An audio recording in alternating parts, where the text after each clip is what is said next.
No borax slime செய்கிறதுக்கு நான் வந்து பேக்கிங் சோடா வந்து எடுத்திருக்கேன். So baking soda 1 spoon add பண்ணிவிட்டு 2 ஸ்பூன் வந்து வாட்டர் ஆட் பண்ணி நல்லா நான் வந்து மிக்ஸ் பண்ணி விட்டுக்கிறேன். ஃபெவிகம் வந்து எடுத்திருக்கேன். ஸோ கொஞ்சமாக நான் வந்து ஃபெவிகம் வந்து எடுத்திருக்கேன். ஸோ இந்த ஃபெவிகம்மையும் பேக்கிங் சோடாவையும் மிக்ஸ் பண்ணால் ஸ்லைம் வரும் அப்படின்னு சொல்லிட்டு தான் நான் வந்து டெஸ்ட் பண்ணி பார்க்க போகிறேன்.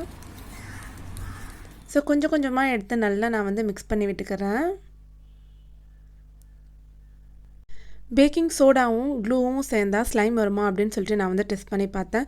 ஸோ வாட்டராக தான் இருக்குது. ஸோ எனக்கு வந்து ஸ்லைம் வந்து வரலை. ஸோ நெக்ஸ்ட்டு நான் என்ன பண்ணேன்னா சர்ஃப் எக்ஸல் எடுத்துக்கிட்டேன். சர்ஃப் எக்ஸலில் வந்து வாட்டர் ஆட் பண்ணி நல்லா நான் வந்து மிக்ஸ் பண்ணி விட்டுக்கிறேன். ஸோ நல்லா மிக்ஸ் பண்ணிவிட்டு இந்த ஆக்டிவேட்டரை கொஞ்சம் கொஞ்சமாக நான் வந்து இந்த க்ளூவில் ஆட் பண்ணி நான் வந்து மிக்ஸ் பண்ணி விட்டுக்கிறேன். ஸோ நம்ம வந்து ஸ்லைம் வந்து ரெடி ஆயிடுச்சு. இந்த வாட்டர் ஃபுல்லாக பிரிஞ்சு வரும். இதை நம்ம வந்து தனியாக நம்ம வந்து எடுத்து வச்சுக்கலாம். ஸோ நம்மளோட ஸ்லைம் வந்து ரெடி ஆயிடுச்சு.